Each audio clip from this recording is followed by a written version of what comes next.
Hello students, अस्सलाम वालेकुम। मैं हूं मोहम्मद जाफिर और मैं आपको यूट्यूब चैनल फिजिक्स में खुश आमदीद कहता हूं। और आज का हमारा आर्टिकल है जी फील्ड ऑफ फोर्सेस। ये जो आर्टिकल है थोड़ा थ्योरेटिकल है, लेकिन मैंने इसके बेसिक पॉइंट्स बनाए हैं। आप इस तरीके से भी इसको राइट कर लें और याद कर लें तो ये क्लियर है, बिल्कुल ठीक है। सबसे पहला पॉइंट है जी फील्ड ऑफ फोर्सेस। इसमें हमने पता लगाना है कि फील्ड कहाँ से पैदा हुआ, फील्ड का ओरिजिन क्या है, आया कि फील्ड का ओरिजिन है या नहीं है। पहला पॉइंट है जी फील्ड ऑफ फोर्सेस में हम न्यूटन लॉ को पढ़ते हैं। न्यूटन लॉ में भी हमें क्या मिलती है जी, फोर्स मिलती है। फोर्स क्या है जी, G/m/r का स्क्वायर। यानी कि यहाँ पर भी जो फोर्स है वो प्रोडक्ट ऑफ मैसेज के डायरेक्टली प्रोपोर्शनल है एंड स्क्वायर ऑफ डिस्टेंस के inversely. According two columns law भी फील्ड फोर्स क्या है, प्रोडक्ट ऑफ चार्जेस के डायरेक्टली प्रोपोर्शनल है और स्क्वायर ऑफ डिस्टेंस के इनवर्सली प्रोपोर्शनल है। नंबर 3 पर यह पता लगाया गया कि इन फोर्सेस का जो ओरिजिन है वो अननोन है। यानी कि आज तक कोई भी शख्स इस फील्ड के ओरिजिन का पता नहीं लगा सका। कौन सा फील्ड, या तो वो ग्रेविटेशनल हो सकता है या वो क्या हो सकता है, इलेक्ट्रिकल हो सकता है। इन दोनों फील्ड के ओरिजिन का किसी ने पता नहीं लगाया। ये दोनों फोर्सेस क्या हैं, बेसिक फोर्सेस हैं किसकी, कुदरत की। यानी कि ये बुनियादी फोर्सेस हैं। नंबर 5, ग्रेविटेशनल फोर्स जो ट्रांसमिट होती है, मुंतकिल होती है एक जगह से दूसरी जगह, वो कैसे होती है, ये एक मैस से दूसरे मैस की तरफ ग्रेविटेशनल फील्ड की वजह से मुंतकिल होती है। कौन सी फोर्स, ग्रेविटेशनल। यानी कि ग्रेविटेशनल फोर्स डायरेक्टली प्रोपोर्शनल है to the product of magnitude of two masses. अगर हम इस फोर्स को ट्रांसफर करना चाहें तो ये फोर्स एक मैस से दूसरे मैस की तरफ ट्रांसफर होगी, लेकिन किसकी वजह से, ग्रेविटेशनल फील्ड की वजह से। नेक्स्ट है इलेक्ट्रिक फोर्स कैसे ट्रांसमिट होती है।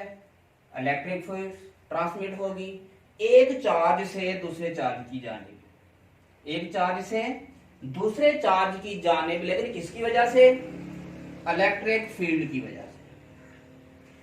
ये थ्योरी किसने पेश की थी, माइकल फैराडे एक साइंटिस्ट था जिसने ये सारी थ्योरी पेश की कि जो हमारे पास फील्ड फोर्सेज हैं इनका कोई ओरिजिन नहीं है और ये क्या है, बेसिक फोर्सेज हैं और ये कैसे ट्रांसमिट होती हैं एक जगह से दूसरी जगह। फिर इसी माइकल फैराडे की थ्योरी के मुताबिक ये बताया गया कि इलेक्ट्रिक फील्ड क्या है, इंट्रिंसिक। इंट्रिंसिक का मतलब होता है खालिस, प्रॉपर्टी ऑफ नेचर। और इसी थ्योरी के मुताबिक ये बताया गया कि जो इलेक्ट्रिक फील्ड की स्ट्रेंथ है, जो ताकत है, वो डायरेक्टली प्रोपोर्शनल है डॉट्स के। डॉट्स से मुराद फील्ड को कहते हैं। तो इसको आप यूं भी देख सकते हैं, ये हमारे पास सोर्स चार्ज है, इसके बाहर क्या पैदा हो रहा है, फील्ड, जिसको हमने डॉट से रिप्रेजेंट किया है। इसी तरह यहाँ पर हमारे पास जो टेस्ट चार्ज है, इसके बाहर फील्ड को मैंने डॉट से रिप्रेजेंट किया है। सिंपल सी बात है, जो इलेक्ट्रिक फोर्स है वो किसके बराबर है, Q0E। देखिए यहाँ पर मैंने पॉजिटिव चार्ज लगाया, यहाँ पर कोई चार्ज नहीं लगाया। इसी चैप्टर के इलेक्ट्रोस्टैटिक्स के पहले ही लेक्चर में मैंने आपको बताया था कि जो सोर्स चार्ज होता है वो सिर्फ पॉजिटिव होता है, वो नेगेटिव नहीं होता। इसी वजह से मैंने यहां पर पॉजिटिव लगा दिया। यहां पर मैंने लगाया कि test charge. Test charge positive भी हो सकता है और नेगेटिव भी हो सकता है, इसी वजह से मैंने इसके साथ ये अलामत नहीं लगाई। नेक्स्ट है जी हमारे पास इलेक्ट्रिक फील्ड इंटेंसिटी या इलेक्ट्रिक इंटेंसिटी से क्या मुराद है। सिंपल सी बात है, इंटेंसिटी किसको कहते हैं, शिद्दत को कहते हैं किसकी, इलेक्ट्रिक फील्ड। सबसे पहले हम इसकी डेफिनेशन राइट करते हैं और फिर इसको अंडरस्टैंड करेंगे कि ये डेफिनेशन का मतलब क्या बनता है। द स्पेस और रीजन, द स्पेस और region around the charge, charge के गिर्द वो जगह या इलाका, वेयर इट, चार्ज कौन सा है जी, अराउंड द टेस्ट चार्ज, क्योंकि हम इलेक्ट्रोस्टैटिक्स में टेस्ट चार्ज को स्टडी कर रहे हैं। द स्पेस और region around the test charge where it can exert a force। ये फोर्स अट्रैक्शन की भी हो सकती है और रिपल्शन की भी हो सकती है। उसको क्या कहते हैं जी, electric field intensity is called electric field intensity, या जस्ट इलेक्ट्रिक इंटेंसिटी भी कह सकते हैं। देखिए जी, मैं कहता हूं, सपोज कर लेता हूं मेरे पास यहां पर एक चार्ज है जिसको मैं टेस्ट चार्ज का नाम दे देता हूं, या कोई भी जस्ट चार्ज ले लें। ये इसके गिर्द क्या है, फील्ड है। यहां पर कोई दूसरा चार्ज आता है, ये इसको या तो अपनी जानिब अट्रैक्ट करेगा या क्या करेगा, रिपेल। इसका मतलब है इस पर क्या लगा रहा है, फोर्स। और ये इस चार्ज के इर्द गिर्द जो सारा जो इलाका है ये असल में फील्ड है। क्या है जी, ये इसके गिर्द फील्ड है। तो सिंपल सी बात है, इसकी डेफिनेशन क्या बन गई, द स्पेस और region around the test charge where it can exert a force. वो अट्रैक्शन की भी हो सकती है या रिपल्शन की भी। इट मीन हम इसको यूं राइट कर सकते हैं, इलेक्ट्रिक फील्ड इंटेंसिटी को ई से रिप्रेजेंट करें, फोर्स लगाए किस पर, टेस्ट चार्ज का। ये हमारे पास कोई टेस्ट चार्ज है, उसको कहते हैं इलेक्ट्रिक फील्ड। इसके ऊपर एरो बना दें, क्योंकि जो इलेक्ट्रिक फोर्स की डायरेक्शन होती है हकीकत में वही इलेक्ट्रिक फील्ड की डायरेक्शन होती है। इसकी दूसरी डेफिनेशन यूं भी राइट कर सकते हैं, the electric force per unit test charge, ये इलेक्ट्रिक फोर्स है। The electric force per unit test charge, unit test charge, यानी कि हमने फोर्स लगाई किस पर, यूनिट टेस्ट चार्ज पर किसी भी फील्ड की वजह से, तो उसे क्या कहते हैं, या तो आप इलेक्ट्रिक फील्ड कह सकते हैं या इलेक्ट्रिक फील्ड इंटेंसिटी भी कह सकते हैं। नेक्स्ट, ये फार्मूला हमें क्या बता रहा है, it is a vector quantity, it is a vector quantity. ये वेक्टर क्वांटिटी क्यों है, क्योंकि इसमें हम इलेक्ट्रिक फोर्स की बात कर रहे हैं।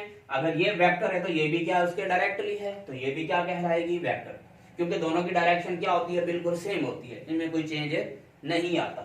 जो इलेक्ट्रिक फोर्स की डायरेक्शन होगी वही इलेक्ट्रिक फील्ड इंटेंसिटी या जस्ट इलेक्ट्रिक फील्ड इंटेंसिटी कह सकते हैं, दोनों की डायरेक्शन सेम रहेगी। नेक्स्ट हम बनाते हैं इनका यूनिट। इसका यूनिट क्या बनेगा,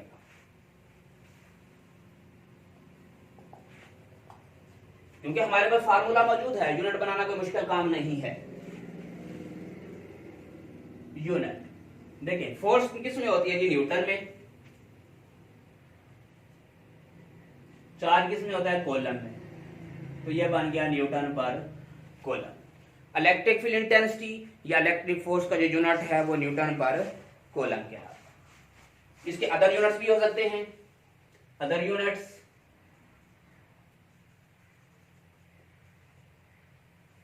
किस तरह बना सकते हैं, देखें, ये है हमारे पास न्यूटन पर कूलम।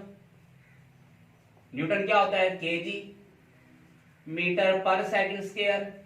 कूलम क्या होता है हमारे पास, लास्ट टाइम हम स्टडी कर चुके हैं, एम्पेयर सेकंड के बराबर होता है। इसको यूं राइट कर ले, केजी मीटर पर second square per ampere per second.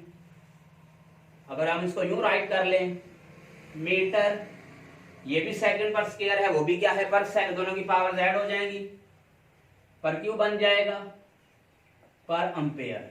तो इलेक्ट्रिक फील्ड इंटेंसिटी का ये भी एक यूनिट बन सकता है।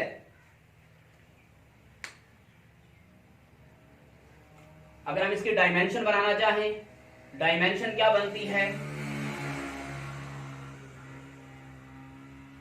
डायमेंशन बना ले, केजी क्या होता है, mess,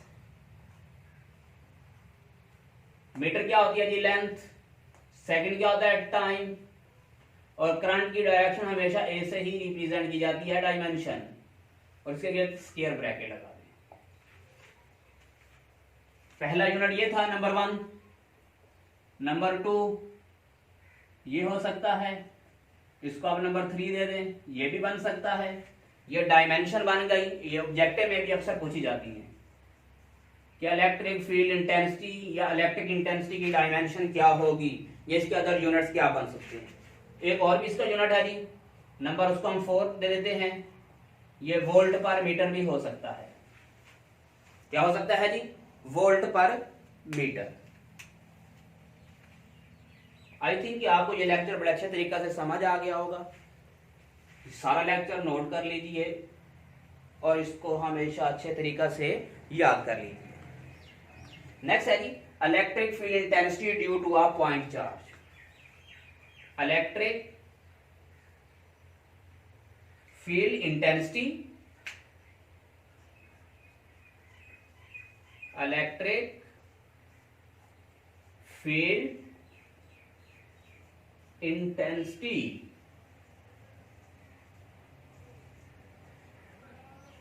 due to a point charge,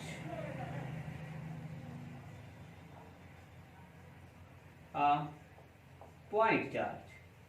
हमें इलेक्ट्रिक फील्ड मालूम करना है किस पर, पॉइंट चार्ज पर। और आप जानते हैं पॉइंट चार्ज क्या होता है, स्मॉलेस्ट चार्ज होता है जी हमारे पास। देखिए मैं सपोज कर लेता हूं ये हमारे पास एक चार्ज है, इसके फील्ड में एक पॉइंट चार्ज या टेस्ट चार्ज पड़ा है, कितने डिस्टेंस पर, आर पर। या तो ये इसको अट्रैक्ट करेगा या क्या करेगा, रिपेल करेगा। इसका मतलब इस पर क्या लगा रहा है जी, फोर्स। क्या लगा रहा है, फोर्स। और आप जानते हैं कि इलेक्ट्रिक फील्ड, अभी हमने यहां पर स्टडी किया F अपॉन क्यू नॉट। इसको अगर आप क्यू नॉट कह रहे हैं तो इसको जस्ट क्यू कहते हैं। अब देखें हम जानते हैं अकॉर्डिंग टू कोलम्स लॉ के मुताबिक, क्योंकि ये भी चार्ज है ये भी क्या है, चार्ज, इनके दरमियान क्या होगी, इलेक्ट्रोस्टैटिक फोर्स होगी। और इलेक्ट्रोस्टैटिक फोर्स क्या होती है, के Q1 Q2 अपॉन R का स्केल। अगर हम इसको यूं इंटरचेंज कर लें या रिप्लेस कर लें, के इधर रहेगा, एक को जस्ट Q कह दें यानी कि सोर्स चार्ज कह दें, और एक को कह दें test charge Q naught over R का स्केल। तो ये वाली वैल्यू यहां पर पुट कर दें, क्या बनेगा, E K Q not upon R square divided by Q not. I think Q not से Q नॉट डिवाइड हो जाएगा, बाकी बचा हमारे पास E is equals to K Q over R square. तो ये हमारे पास आ गई electric field intensity due to a test charge. आज हमने स्टडी किया students electric field forces, electric field intensity और electric field intensity due to a point charge. मैं उम्मीद करता हूँ आपको ये लेक्चर बड़े अच्छे तरीके से समझ आ गया होगा। और याद रखिए यूट्यूब चैनल फिजिक्स को सब्सक्राइब करना, शेयर करना, लाइक करना और बेल आइकन प्रेस करना नहीं भूलना। नेक्स्ट लेक्चर में फिर हम हाजिर होंगे। अल्लाह हाफिज़।